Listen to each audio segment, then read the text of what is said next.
మీ అందరికీ నా ప్రత్యేకమైన వందనాలండి. అందరూ బాగున్నారా? ప్రభు నామమును బట్టి, ప్రభు కృపను బట్టి దేవుడు మరోసారి ఈ టీవీ కార్యక్రమంలో ప్రసంగించటానికి దేవుడు కృప చూపినందుకు ఆ దేవాది దేవునికి స్తోత్రాలు చెల్లిస్తున్నాను. మంచిది ప్రియమైన దేవుని బిడ్డారా, ఆ పరిశుద్ధ గ్రంథంలో కొద్ది నిమిషాలు దేవుని వాక్యాన్ని మనం విందామండి.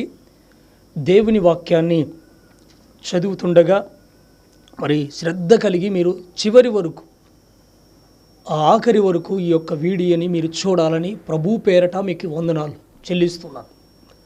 ప్రియులారా, బైబిల్లో హెబ్రీయులకు రాసిన పత్రిక పరిశుద్ధుడైన పౌలు గారు హెబ్రీయులకు రాస్తూ చక్కగా ఈ మాటని వ్రాస్తున్నాడు. చదవండి. 13 హెబ్రీయులకు రాసిన పత్రిక 13వ అధ్యాయం ఫస్ట్ నుంచి మనం చదివినట్టయితే, సహోదర ప్రేమ నిలవరముగా ఉండునియుడి, అదిత్యము చేయుట మరువకుడి. బైబిల్లో దేవుడు అంటాడు, దేవుని లేఖనము సెలవిస్తున్న మాట ఏంటంటే, సహోదర ప్రేమ నిలువరముగా ఉండునియుడి, అదిత్యము చేయుట మరవద్దండి. కొందరు తెలియకనే దేవదూతలకి ఏం చేశారంట? తెలియకనే దేవదూతలకు అదిత్యము చేసిరి. ప్రియమైన దేవుని బిడ్డలారా, దేవుని వాక్యం సెలవిస్తున్న మాట ఏంటంటే, సహోదర ప్రేమ నిలవరంగా ఉండునియుడి, అంతేగాక అదిత్యము చేయుట మరవద్దండి. అదిత్యం అంటే నీళ్లు పోయటము కానీ, భోజనం పెట్టటము కానీ, అంతేగాక మీ ఇంటికి సేవకులు వచ్చినప్పుడు కాలు చేతులతో పంపికోకుండగా మీకు ఏదో తోచిన కాటికి కానుక ఇవ్వడం, అంతేగాక బట్టలు కూడా నూతనమైన వస్త్రాలని పంచటం. ప్రియమైన దేవుని బిడ్డలారా, ఇదంతా ధర్మం, అదిత్యం. ఇది చేయటం మీరు మర్చిపోవద్దండి. ఎప్పుడుకి మీ ప్రేమ నిలవరముగా ఉండాలి, నిలవరముగా ఉండాలి, స్థిరంగా ఉండాలి మీ ప్రేమ. ఎవరో వారు చేయలేదు, నేను చేయను, నేను ఎవరికి బట్టలు ఇవ్వకూడదు, భోజనం పెట్టకూడదు, నాకే లేదు, నాకేముంది అని ఎప్పుడు అనొద్దు. నువ్వు నీకున్న దాంట్లో కొంచెమైనా నువ్వు అదిత్యము చేయి, ధర్మము చేయి. ప్రియమైన దేవుని బిడ్డలారా, బైబిల్లో అలాగే దేవుని లేఖనాలలో చూస్తే ఆదికాండంలో 18వ అధ్యాయంలో అక్కడ అబ్రాహాము గారు, శారా గారు ఉన్నారు. 18వ అధ్యాయంలో ఫస్ట్ నుంచి చదివితే, సింధూర వనము దగ్గర, మామ్రే దగ్గరనున్న సింధూరపు వనము దగ్గర కూర్చొని ఎండవేళల్లో అబ్రాహాం ఇలాగా చూస్తూ ఉంటే ముగ్గురు మనుషులు వస్తున్నారు. ఆ మనుషులు వస్తున్నప్పుడు త్వరగా మనుషులను చూసి గ్రహించి గుర్తుపట్టి, అయ్యా మీరు ఇక్కడికి రండి, కూర్చోండి, కాళ్ళు కడుక్కోండి, నీళ్లు తీసుకోండి, నీళ్లు త్రాగండి, ఈ చెట్టు కింద అలా కూర్చోండి, మీకు త్వరగా మంచి భోజనం సిద్ధపరుస్తానన్నాడు. అనేసరికి వాళ్ళు వద్దన్నారు. అయినా కూడా లేదండి మీరు కూర్చోండి అని చెప్పి త్వరగా మందకు వెళ్ళి లేత దూడను తీసుకొని వడ్డించి చక్కటి భోజనం చేసి పెట్టాడు వాళ్ళకి. అబ్రాహాము భోజనం చేస్తుండగా శారా గారు మంచి రొట్టెలు చేసింది, మంచి పిండి వంటలు చేసింది, చాలా మంచి భోజనం సిద్ధపరిచారు. ఆ రోజు ఆ మనుషులకు పెట్టగానే ఆ మనుషులు తిని ఎంతో సంతోషించారు, ఆనందించారు వారు ఆ రోజు. తర్వాత ఆ భోజనము తిన్నాక వారు అంటున్నారు, అబ్రాహాముతో అంటున్నారు, అబ్రాహామా నీ భార్య ఎక్కడుందంటే, భార్య గుడారంలో ఉంది. గుడారంలో ఉన్నప్పుడు పిలవండి మీ భార్యనంటే గుడారంలో ఉన్న ఆమెను పిలిచారు. అబ్రాహాము గారు పిలిచాడు. తర్వాత వారు ఆ ముగ్గురు మనుషులు వారికి దేవుని ఆశీర్వాదాన్ని ఇచ్చిపోయారు. వచ్చే నెక్స్ట్ సంవత్సరము కల్లా చక్కటి కుమారుని కంతావమ్మా శారమ్మ అని చెప్పారు. ఎంత సంతోషం! ఆమె నవ్వింది. నా గర్భములో ఇలా జరుగుతుందా, ముసలమ్మను అయిపోయాను, వయసు అయిపోయింది అని అనుకుంది. కానీ అయినా కూడా దేవుడు గొప్ప కార్యాలు చేశాడు. ప్రియమైన దేవుని బిడ్డలారా, ఆదిత్యము చేయుట ద్వారా గొప్ప మేలు పొందుకుంటావు. ధర్మము చేయుట ద్వారా ఆశీర్వాదాలు పొందుకుంటావు. ధర్మము చేయుట ద్వారా నువ్వు దీవించబడతావు. ప్రియమైన దేవుని బిడ్డలారా, మీరు చెయ్యండి. ఇచ్చే దాంట్లో ఎనిక్కి చేయొద్దండి. మీరు ఇచ్చే దాంట్లో ఎనిక్కి బిగబట్టుకోవద్దండి. ధాన్యమును బిగబట్టువాన్ని శపిస్తారని ఉంది వాక్యంలో. ప్రియమైన దేవుని బిడ్డలారా, బిగుబట్టొద్దండి. మీరు ధర్మము చేయండి. దేవాది దేవుడు నీకు రెండంతల ఆశీర్వాదాన్ని ఇస్తాడు. నువ్వు చేసిన దానికి రెట్టింపు ఘనత ఆయన ఇస్తాడంతే. జీవము కలిగిన దేవుడు, బంగారం ఆయనది, డబ్బులు ఆయనవి, ఈ భూమి ఆయనది, ఆకాశం ఆయనది, సమస్తం ఆయనది. కాబట్టి ఆయన దగ్గర మీరు అడగండి, ఆయన ఇస్తాడంతే. తప్పనిసరిగా ఇస్తాడు ఆయన. ప్రియమైన దేవుని బిడ్డలారా, అలాగే ఇక్కడ బైబిల్లో ఆదిత్యము చేయట మరవద్దండి, మరిచిపోవద్దండి. మీరు ఏదైనా ఒకవేళ మర్చిపోతారేమో, కానీ ఆదిత్యము చేయట మీరు మర్చిపోవద్దండి, మరవద్దండి. ప్రియమైన దేవుని బిడ్డలారా, మర్చిపోవద్దండి. బైబిల్లో కొర్నేలి ఉన్నాడు. మనందరికీ తెలుసు ఆ వ్యక్తుడు కొర్నేలి. ఆయన ఎలాంటి వాడని బైబిల్లో రాయబడింది. ఆయన భక్తిపరుడు, ధర్మము చేసేవాడు, ప్రజలకి బహు ధర్మము చేసేవాడు. ప్రియమైన దేవుని బిడ్డలారా, ఎలాంటి వాడంటే భక్తిపరుడు, భక్తిలో ఉన్నాడు ఆయన. ఏ భక్తి చెప్పండి? రకరకాల ఈ లోకంలో ఉండే భక్తి కాదు. కొంతమంది ఈ లోకంలో ఉండే భక్తి చేస్తారు, అది కాదు. కానీ యేసుక్రీస్తు భక్తిలో ఉన్నాడు ఆయన, యేసయ్యలో ఉన్నాడు. దేవుని యందు భయము, భక్తి కలిగి జీవిస్తున్నాడు. ఆయన బహు ప్రార్థన పరుడు, అంతేగాక ప్రజలకి బహు ధర్మము చేసేవాడు. ఇంటి వారందరినీ ప్రార్థనకి తీసుకొని వెళ్ళేవాడు, ఇంటి వారందరినీ. ప్రియమైన దేవుని బిడ్డ, ఈరోజు నువ్వు తీసుకెళ్తావా ప్రార్థనకి? ఇంటి వారందరిని తీసుకెళ్తావా? నువ్వు ఒక్కదానివి చర్చికి వెళితే ఇంట్లో అందరూ సీరియల్ చూస్తుంటారు, టీవీ చూస్తుంటారు అందరూ. ప్రియమైన దేవుని బిడ్డలారా, నువ్వు ఒక్కడివే చర్చికి వెళితే ఇంట్లో వారందరూ ఎక్కడో రోడ్డు మీద తిరుగుతుంటారు, సీరియళ్ళకు బానిసలు అయిపోయి ఉంటారు, సినిమాలకు బానిసలు అయిపోయారు. ఒక్కడవు కాదండి, నీ కుటుంబ సమేతంగా నువ్వు ప్రార్థనకి తీసుకెళ్ళాలి. అందరిని తీసుకొని వెళ్ళాలి, అందరినీ ప్రార్థనకి నడిపించాలి. నువ్వు ఒక్క దినము దేవుని మందిరంలో గడుపుట 1000 దినముల కంటే శ్రేష్టమైన ఆశీర్వాదాన్ని పొందుకుంటావు.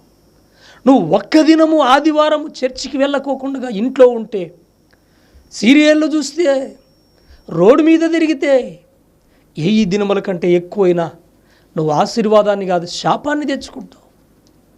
ప్రియా దేవుని బిడ్డలారా, ఆలోచించండి.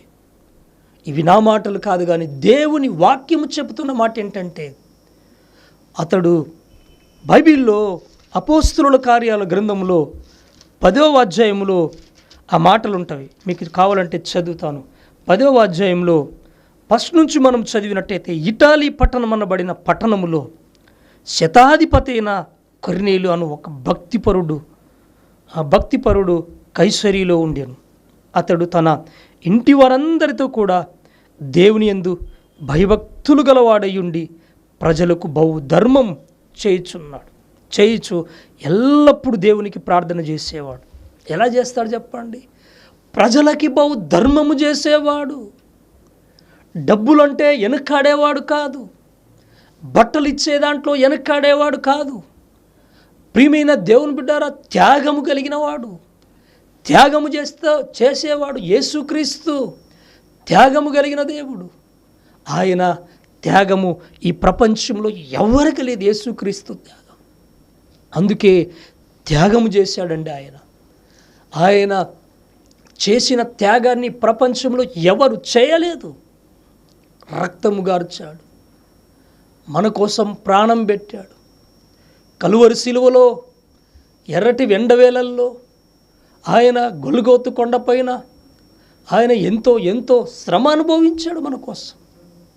ప్రియమైన దేవుని బిడ్డారా, ఆయన పడిన శ్రమ, ఆయన పడిన కష్టము, ఆయన పడుతున్న ఇబ్బంది ప్రపంచంలో ఎవరు పడలేదు. అలాగే ఆయన మనందరి కోసం కలువరి శిలువలో రక్తం గార్చాడు, ప్రాణం పెట్టాడు, మృత్యుంజయుడై 3వ దినాన తిరిగి లేచాడు. అలాంటి త్యాగం కలిగిన దేవుణ్ణి ఆరాధిస్తున్న నీవు ఎలాంటి త్యాగం ఉంది నీకు? ఎలాంటి భక్తి ఉంది నీకు? ఎలాంటి విశ్వాసం ఉంది? ప్రియమైన దేవుని బిడ్డారా, ఇక్కడ బైబిల్లో కొర్నేలు ప్రజలకు బహుధర్మము చేసేవాడు, ప్రజలకి బహుధర్మము చేసేవాడని రాయబడింది. ప్రియా దేవుని బిడ్డారా, అంతేగాక అతడు ఎల్లప్పుడూ ప్రార్థన చేసేవాడు. పగలు ఇంచుమించు 3 గంటలప్పుడు ప్రార్థన చేస్తుంటే దేవదూత అంటుంది, కొర్నేలి నువ్వు చేస్తున్న ధర్మకార్యాలు. కొర్నేలి దేవదూత వచ్చి అంటుంది, దేవుని వైపు తేర చూసి భయపడ్డాడు. ప్రభువా ఏమని అడిగాడు. అందుకు దూత అంటుంది, నీ ప్రార్థన, నీ ధర్మకార్యములను దేవుని సన్నిధికి జ్ఞాపకంగా చేరినవి. ప్రియా దేవుని బిడ్డారా, జ్ఞాపకంగా చేరినవి. అలాగే మరి నీ ప్రార్థన, నీ ధర్మకార్యాలు ఎక్కడికి చేరుతున్నవి? నీ ప్రార్థన ఎక్కడికి వెళ్తుంది? ఈరోజు వాక్యం వింటున్న ప్రియ దేవుని బిడ్డారా, నీ వాక్యము, నీ ధర్మకార్యాలు ఎక్కడికి చేరుతున్నవి? నీ ప్రార్థన ఎలా ఉంది? నీ ధర్మం ఎలా ఉంది? ఒకసారి ఆలోచించాలి అని దేవుని వాక్యం సెలవిస్తుంది. అలాగే బైబిల్లో 2వ సమూయేలు 9వ అధ్యాయం 3వ వచనములో నేను చదువుతాను. రాజు యెహోవా నాకు దయ చూపినట్లుగా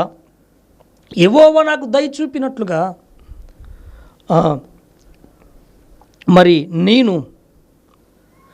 యెహోవా నాకు దయ చూపినట్లుగా నేను ఉపకారము చేయుటకు సౌలు కుటుంబములో ఎవడైనా ఉన్నాడా అని రాజు సౌలు కుటుంబంలో ఎవరికైనా నేను ధర్మము చేయాలని, వారికి ఉపకారము చేయాలని, మేలుడు చేయాలని దావీదు ఆశపడ్డాడు. అలా ఆశపడితే అప్పుడు అడుగుతుంటే అక్కడ వాళ్ళు అంటున్నారు, ఎవరున్నారంటే యవనాతానుకు ఒక కుమారుడు ఉన్నాడు. యవనాతానుకు పుట్టిన ఒక కుమారుడు ఉన్నాడు. అతడు కుంటివాడు, 2 కాళ్ళు లేవు అతనికి, సరిగా నడవలేడు, కూర్చోలేడు, తిరగలేడు, ఏ కష్టం చేయలేడు, ఏ పని చేయలేడు. అలాంటి వ్యక్తి ఉన్నాడు.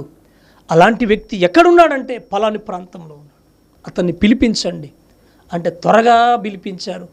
అతడు వచ్చి ఏమంటున్నాడు, యవనాతాను కుమారుడు నువ్వేనా అని అంటుండగానే రాజు దగ్గరకు వచ్చి సాష్టాంగపడి బోర్లగబడి, రాజా, చచ్చిన కుక్క లాంటి వాడిని నన్ను ఎందుకు పిలిపించావని అడుగుతుంటే రాజు అంటాడు, నీవు నీ కుటుంబంలో నేను ఒక మంచి ఉపకారం చేయాలని ఆశపడ్డాను. సదాకాలము నా బల్ల దగ్గర నీకు సమృద్ధికరంగా ఆశీర్వాదం దొరుకుతుందని చెప్పాడు రాజు. భోజనము దొరుకుతుంది అని చెప్పాడు. అందుకే ప్రియమైన దేవుని బిడ్డ, రాజేంటి, కుంటి వ్యక్తి ఏంటి, కారులో పెద్ద ఉన్నతమైన స్థితిలో తిరగాల్సిన రాజు, ఉన్నతమైన బంగ్లాలలో ఉండాల్సిన రాజు, కుంటి వ్యక్తి దగ్గరకు వచ్చి సదాకాలము నీవు నీ కుటుంబం నా బల్ల దగ్గర నీకు భోజనం దొరుకుతుందని చెప్పాడు. ఎంత అద్భుతం అండి, ఎంత ప్రేమ చూపించాడండి అతడు. కుంటివాడు లేండి, నాకెందుకండి, కుంటివానికి ఎందుకు నేను ఇదంతా పని చేయాలి, ఇదంతా చాకిరీ చేయాలి అనుకున్నాడా? అనుకోలేదు. సదాకాలము కుంటివానికి భోజనం పెట్టిన దావీదు. అలాగే దేవాది దేవుని లేఖనము సెలవిస్తున్న మాట ఏంటంటే, దేవుని దగ్గర నీకు ప్రార్థనకు వెళ్తున్నట్లయితే, ధర్మము చేస్తున్నట్లయితే, విశ్వాసము కలిగి ఉంటున్నట్లయితే సదాకాలం ఆయన బల్ల దగ్గర నీకు ఆశీర్వాదం ఉంది. దేవుని దగ్గర సదాకాలము ఆయన బల్ల దగ్గర నీకు సమృద్ధికరంగా ఆశీర్వాదం ఉంది, భోజనం ఉంది, అన్నీ కూడా నీకు లభిస్తాయి. అన్నీ కూడా ఆయన ఇస్తాడు. నువ్వు నమ్మినట్లయితే, విశ్వాసం ఉంచినట్టయితే. ప్రియమైన దేవుని బిడ్డలారా, అందుకే దావీదు చూపిన ప్రేమని, దావీదు చేసిన త్యాగం నువ్వు చేస్తున్నావా? కొర్నేలు చూపించిన ప్రేమను నువ్వు చూపిస్తున్నావా? అలాగే అబ్రహాము శారా గారు చూపించిన ప్రేమాన్ని అదిత్యమిచ్చట వాళ్ళు మర్చిపోలేదు. నువ్వు ఈ రోజులలో మర్చిపోతున్నారు, అందరూ మర్చిపోతున్నారు. అలాగే ప్రేమించట్లేదు, కనికరించటం లేదు, ప్రేమ చూపించట్లేదు. ప్రియులారా, ఇంకనైనా నువ్వు ప్రేమ చూపించుకోకుండా ఉన్నావేమో, త్యాగము చేయకోకుండా ఉన్నావేమో, ధర్మం మర్చిపోయావేమో, బీదలకు ధర్మం చేసేది మర్చిపోయావేమో, సేవకులను ప్రేమించేది మర్చిపోయావేమో, సేవకులకి బట్టలు ఇచ్చేది మర్చిపోయావేమో, నూతన వస్త్రాలు ఇచ్చేది. ఒకవేళ ఇప్పుడే జ్ఞాపకం చేసుకొని నీ జీవితంలో, నీ కుటుంబంలో గొప్ప అలాగా నువ్వు అదిత్యము చేయటం మరిచిపోకోకుండా నువ్వు జ్ఞాపకం చేసుకోవాలని దేవుని లేఖనం సెలవిస్తుంది. ఈ మాటలు మీ హృదయాలలో దేవుడు నీరు కట్టి పల్లెంపు చేయనుగాక. ఆమేన్. కళ్ళు మూసుకున్నట్టయితే చిన్న ప్రార్థన చేద్దాం.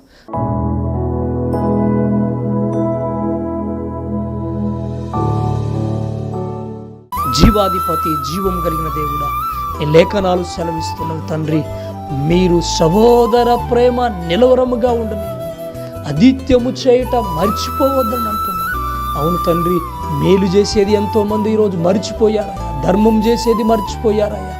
మర్చిపోకోకుండా మీరు సాయం చేయమని, కృప చూపించమని, వాక్యం విన్న ప్రతి ఒక్కరిని అయా, ఈ యొక్క టీవీ కార్యక్రమం చూసిన ప్రతి కుటుంబాన్ని, ప్రతి ఒక్కరిని ఆశీర్వదించి దీవించి మీరే మహిమ, ఘనత, ప్రభావాలు పొందుకోవాలి.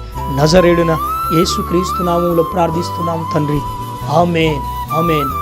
దేవుడు మిమ్మల్ని దీవించును గాక. ఆమేన్.